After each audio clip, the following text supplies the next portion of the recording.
You love the smell of charged ozone and hot oil. It is the scent of honest work. The clang of a wrench on steel is your music. Your little corner of the galaxy is quiet. It is filled with forgotten ships and outdated tech. People call you a junker, a grease monkey. You do not mind the names. You see the truth in them. You are a mechanic. Your greatest skill is not fixing things. It is understanding how they break. Every machine tells a story of its own failure. A warped seal speaks of too much pressure. A frayed wire whispers of neglect. You listen to these stories. You learn their secrets. The new ships are the worst. They are built of smart plastics and self-healing circuits. They die quietly and without warning. There is no story to them, just a sudden, clean stop. You prefer the old hulks, the freighters with engines big as houses. Their parts are solid steel and stubborn copper. They groan and they squeal when they are in pain. They give you a chance to make things right. You can feel the vibration of a bad bearing through the deck plates. You can diagnose a power lag by its particular hum. These old machines have character. They have a will to live. Your hands are stained with grease that will never wash out. It is a badge of honor. You have spent a lifetime learning the language of decay. You know the rhythm of a machine breathing its last. You know the silence that comes after. It is a good life, a simple life. You ask for nothing more. But the galaxy has other plans. It starts subtly. A flicker on the news feeds from the core worlds, reports of energy grids suffering from strange brownouts. The announcers sound confused. Their voices are tinged with a worry they try to hide. The great star-born empires dismiss it. They call it a minor anomaly, a temporary fluctuation in the cosmic background. You see it even in your quiet sector. The starways seem less traveled. Ships arrive with their running lights dimmed. Their captains speak of long journeys through unsettling quiet. The great navigational beacons that line the trade lanes, they seem tired. Their pulses of light are just a little weaker, a little slower than they should be. It is a sickness spreading through the void. The advanced races watch their perfect systems fail. Their worlds are powered by captured singularities. They have tamed the hearts of stars. Yet their power grids flicker and die. Their greatest minds gather in shimmering towers. They write equations that span star systems. Their theories are elegant and complex. But the decay continues. It ignores their genius. It is a slow, creeping darkness. Not an invasion. Not a war. Just a great and powerful machine winding down. The hum of the galaxy is growing faint. The lights are going out one by one, and no one knows why. It feels like the universe itself is getting old. It feels like everything is starting to break at once. You see the decay up close. A transport ship, the Starlight Drifter, limps into your dock. Its fusion core is new, a top-of-the-line model from a famous maker. It is completely dead. No readings, no energy signature. Just a cold, silent lump of advanced alloys. Its owner is frantic. He says it just stopped without any warning. You have seen a dozen like it this month. Then an ancient freighter comes in. A rust bucket named the Iron Persistence. Its engine is a relic, a model considered obsolete a century ago. It should be scrap metal. But its engine is not dead. It is fighting. The lights on your diagnostic panel flicker wildly. The core sputters and coughs like an old man. It tries to hold a steady power output but cannot. It is failing, but it is failing with effort. This is the clue. The thing only a mechanic would see. The new tech dies cleanly. It is designed for perfect efficiency. It has no tolerance for errors. When conditions are not perfect, it simply shuts down. But the old tech, it was built to last. It was designed to bend without breaking. It knows how to struggle. It knows how to keep going even when damaged. The decay is not just a loss of power. It is a form of pressure, a strain on the very fabric of reality. The new engines cannot handle it. They are too rigid, too perfect. The old engines are trying to compensate. They are fighting back. And that is a very interesting piece of information. It tells you this is not a disease. It is a mechanical problem. One cycle, a ship appears at the edge of your system. It does not announce itself. It simply arrives. The ship is a perfect sphere of what looks like liquid night. It reflects no light from the local star. It drifts toward your station with an unnerving silence. Your simple sensors scream with impossible readings. Then they just go quiet, as if in awe. A transport beam, gentle as a whisper, deposits a single being on your landing pad. It is tall and impossibly thin. Its body seems woven from strands of silver light. It moves with a grace that defies its age. And it is old. You feel the age coming off it in waves, an ancient presence that makes the very air feel heavy. You have worked on ships older than your species. This being feels older than stars. It does not speak with a voice. The words form inside your mind. They are calm and clear. You are the one who understands breakage. It is not a question. It is a statement of fact. You stand there with a wrench in your hand. You feel hopelessly out of place. You are just a grease monkey, a fixer of old junk. The being explains. It is an elder of a race so old, it has no name. They are watchers, observers. They have seen the decay spread. They have watched the greatest minds fail to stop it. The elder, whose name sounds like ones in your thoughts. It says they looked for a new perspective. They did not search for a physicist or an engineer. They searched for someone who knew the soul of a machine. They found you. It wants you to come with them. It believes your simple view is the key. The journey is short and silent. One moment you are in your workshop. The next you are somewhere else entirely. You stand in a chamber of impossible size. The walls shimmer with the light of captured nebulae. The floor is a solid field of data that flows around your worn work boots. You are in the heart of the Galactic Council. Beings of immense intellect are gathered here. Some are pillars of pure energy. They hum with power that could ignite suns. Others are crystalline forms that chime with thoughts like music. A few are biological, but their forms shift and change. They are beings who have guided the course of star science for eons. They look at you, and you feel like a microbe under a microscope. A primitive curiosity. The Elder Ones presents you to them. Its mental voice echoes in the vast space. This is the artisan, the one who comprehends failure. The Council's collective thought washes over you. It is a wave of skepticism and amusement. A mind of pure logic projects an image of your brain. It highlights its primitive structure. It points out the dominance of instinct over reason. A joke is made about your reliance on physical tools. You clench the wrench you still hold in your hand. It is a comforting weight. A piece of your world in this place of gods. They speak in strings of complex equations. They debate the quantum foam and the integrity of space-time. They see you as a relic, a charmingly simple creature from a forgotten era. They have no idea what you are about to tell them. They see a monkey with a hammer.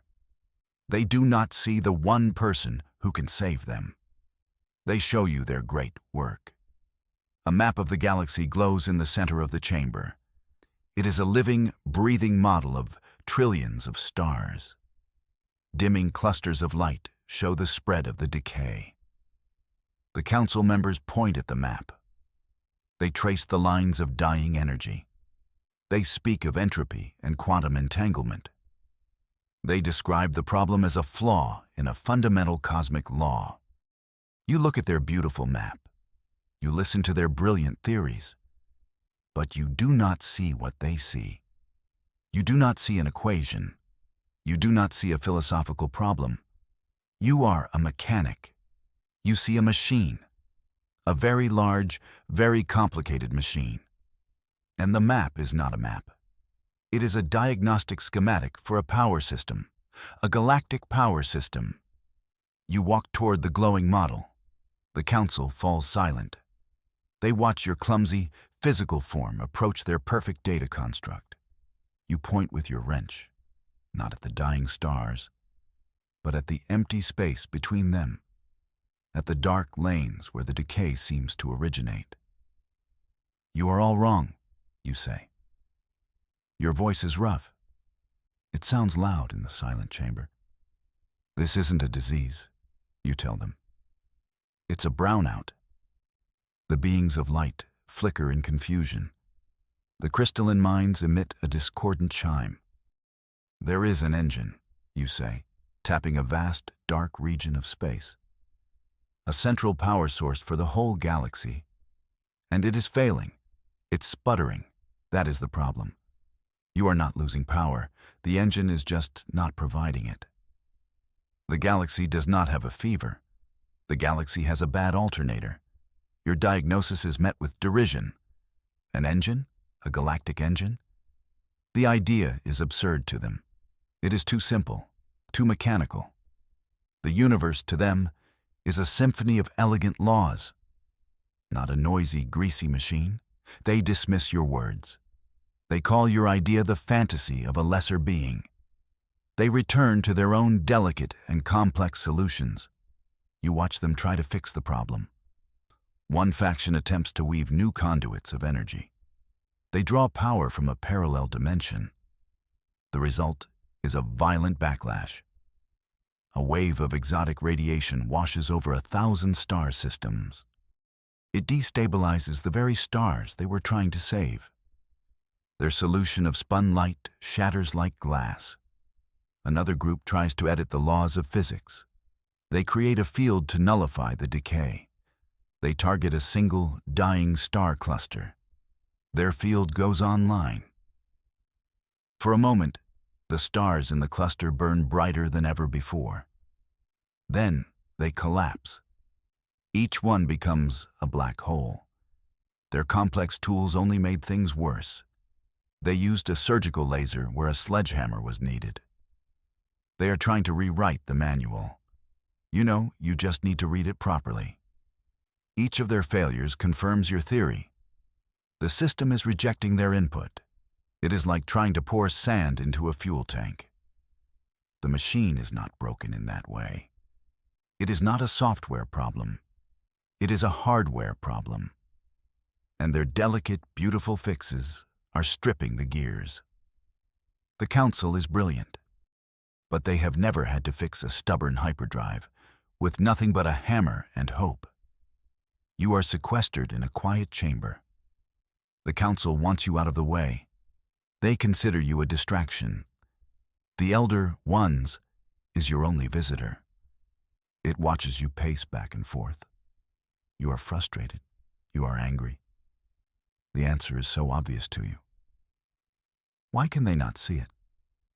You try to explain it to the Elder in the simplest terms you know. You tell a story about an old cargo hauler, the Grit Queen. It had a notoriously stubborn fusion igniter. The official repair manual called for a full system flush. It was a 20-hour job. It involved taking half the engine apart. But you learned the real trick. You learned the igniter just had a sticky relay, a single moving part that would jam. The solution was not elegant. It was not complex. You just had to hit it. A sharp, solid whack on the casing, right on a specific spot. The vibration would knock the relay loose. The engine would roar to life. The crew called it percussive maintenance, a fancy term for hitting something until it works. Sometimes, the simplest solution is the right one. The elder, ones, listens without interruption. Its silvery form is still. When you finish, the thought it places in your mind is clear. You believe the galactic engine requires percussive maintenance. You nod. It is ridiculous. It is insane. But you have never been more certain of anything in your life. The galaxy does not need a new equation. It needs a good, solid whack. A really, really big one. The idea takes root. With the Elder's help, you get access to a fabricator, not the Council's shimmering energy weavers. You ask for something more fundamental, a matter forge, a place where things are built, not grown. You need to design a tool, the biggest tool ever conceived. You sketch out the plans on a data slate. The Elder watches, its ancient mind processing the impossible scale of your project. You call it the calibrator. The Council would call it a cosmic hammer. Its head would be forged from the core of a collapsed neutron star. A piece of matter so dense a spoonful would weigh as much as a mountain. This head would be the size of a small moon. It needs to have enough mass to deliver a truly meaningful impact. Just a single, solid strike. Propulsion is the next problem. You cannot use conventional drives. They are too slow, too gentle. You design a propulsion system based on a chain reaction, a series of small, contained supernovas, each one detonating in sequence, each blast pushing the hammer faster and faster. It would be a guided missile of unbelievable power. It is the most brutal, direct, and simple tool imaginable. Its only purpose is to strike one time, at a precise location you calculated, a point in empty space where the casing of the galactic engine is thinnest. You're not trying to destroy it. You're trying to unstick it, to jolt it back into its proper rhythm. You have gone from fixing freighters to forging a cosmic hammer. It is a strange promotion, but the principles are exactly the same. Find the broken part, hit it. You present your plan to the Galactic Council. The Elder, ones, stands beside you. It lends you its credibility. You display the schematics for your cosmic hammer. You explain the theory of percussive maintenance. You lay out the physics of the impact, the carefully chosen target point, the controlled supernova propulsion. You explain it in the simple, direct terms of a mechanic. There is a long silence. Then the laughter begins. It is not a warm or happy sound. It is the sound of shattering crystal, the sound of discharging energy, the sound of pure, condescending disbelief. They call your plan insanity. They call it the ultimate act of primitive barbarism, a plan a child would create, a brute force solution for a problem that requires finesse. One of the energy beings projects its thoughts to the entire council. The primitive proposes we strike the galaxy with a rock. This is its grand solution. The others join in. They mock your simple tool. They ridicule your understanding of star science. They see it as an attack on their intellect, an insult to their centuries of careful, elegant work. You are a caveman suggesting a club can fix a quantum computer. Their ridicule turns to anger. They accuse you of endangering trillions of lives. They say your hammer could fracture space-time. It could extinguish entire star clusters. They declare you a menace. The council begins a vote. They move to have you removed, not just from the chamber, but from existence. Your simple idea has offended the gods of the galaxy, and they are about to erase their mistake. As the council's vote nears its conclusion, the Elder, ones, moves. It steps into the center of the chamber. A wave of pure authority washes over the council. The laughter and the anger cease instantly. The Elder is one of the oldest beings present. Its power is quiet but immense. When it chooses to act, everyone listens. You have all failed, its thought echoes. cold and sharp. Your elegant solutions have brought us closer to ruin. Your complex equations have accelerated the decay. You have proven that your genius is not enough. The council members shrink back. Their shimmering lights dim. Their confident energy wavers. None of them can refute the elder's words. They have all witnessed the failures. This being, the elder continues, gesturing toward you. It does not possess your intellect. It does not understand the music of the cosmos. But it understands machines. And it is the only one who correctly diagnosed the problem. The elder turns its ancient gaze to you. I have watched civilizations rise and fall. I have seen countless theories proven and discarded. I have learned that sometimes the most complex lock requires the simplest key. It is the elder's final gamble. It is risking its reputation, its very existence. It overrules the council's vote with its own authority. The artisan will be given command, the elder declares. We will build this hammer. We will attempt this percussive maintenance. Our own ways have failed. It is time to try the way of the mechanic. A stunned silence fills the great chamber. You have just been handed the keys to the galaxy, and a very, very big hammer. The work begins. Under the elder's protection, the council has no choice. They give you their resources. Their matter forges ignite. Their great shipyards move to assemble your design. Beings who once laughed at you now work to build your cosmic hammer. They do it with resentment, but they do it with precision. They may think you are a fool, but they are not capable of shoddy work. The calibrator takes shape in the void between galaxies. It is a thing of terrible beauty, a moon of perfectly dense neutronium, a tail of dormant thrusters capable of star-shattering power. You are not a general. You are not a commander. But you find yourself directing the largest engineering project in history. You stand on the command deck of the elder's ship. You watch your simple sketch become a terrifying reality.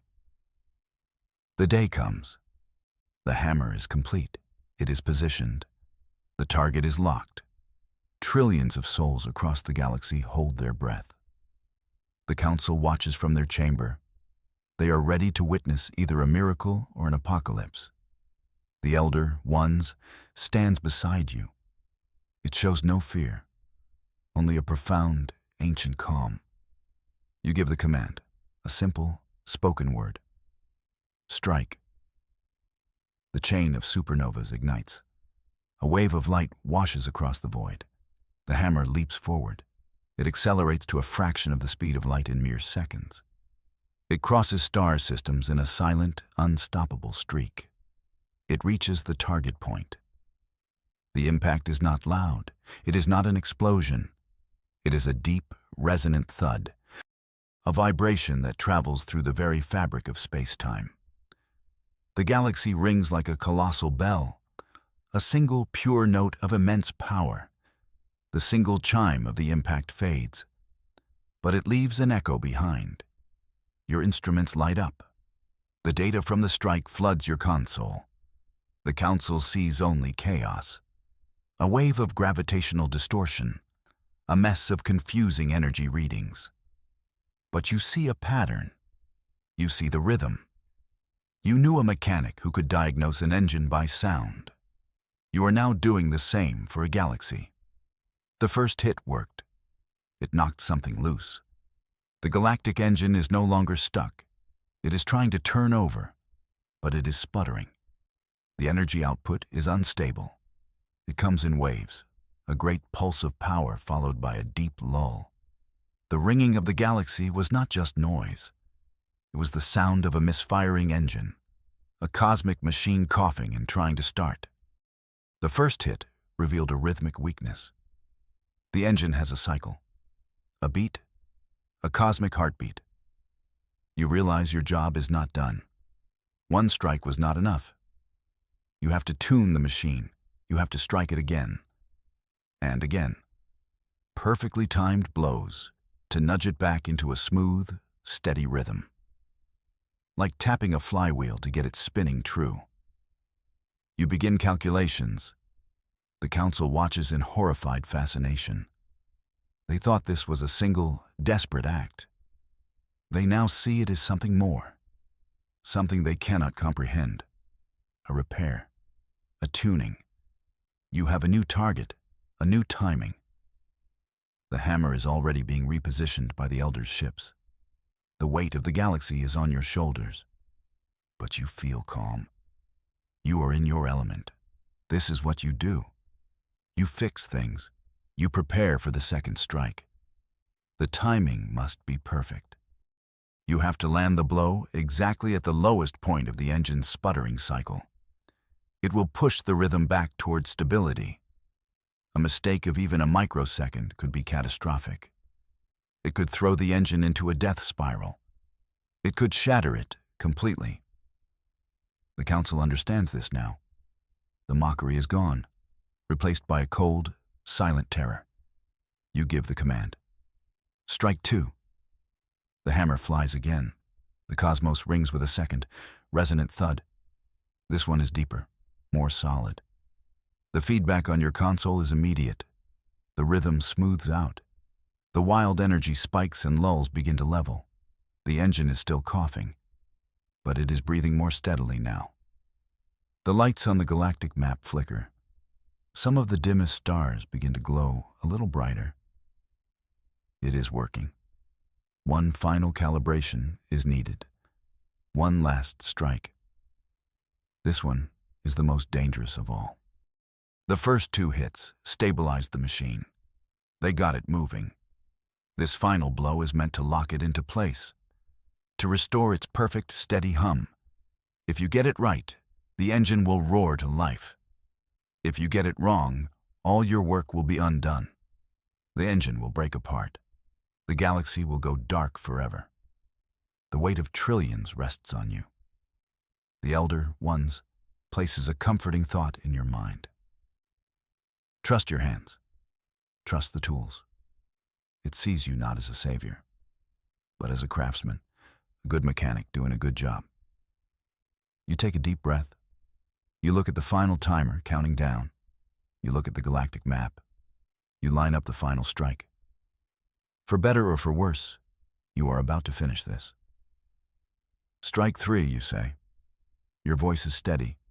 The final command is given. The cosmic hammer makes its last journey. It strikes its target with impossible precision. There is no ringing this time. There is only a deep, powerful hum, a sound that is felt more than it is heard, a perfect resonant frequency that washes over everything. It is the sound of a perfectly tuned machine. A wave of light and energy erupts from the galaxy's core. It is not a violent explosion. It is a gentle, warm dawn. Across the starways, the lights come back on. The dying stars burn bright and steady. Power grids that have been dark for years surge with new life. The great navigational beacons shine with renewed purpose. The slow decay is gone. The sickness is cured. The engine has been repaired. In the council chamber, there is only silence. The beings of light and crystal and pure thought stare at their map. They watch their galaxy heal. They watch a simple, brutal solution succeed where all their genius failed. They look at you. The primitive, the grease monkey, the one who understood that some problems do not need a new equation. They just need a bigger hammer. The Elder Ones turns to you. The work is done, it says in your mind. You may return home. And that is all you want. The adventure was grand. The scale was unimaginable. But you are a mechanic. Your place is in a workshop, not a council of gods. You are the mechanic who fixed a galaxy. And now you have a very old freighter back home with a sputtering engine that needs your attention. The job is never really over.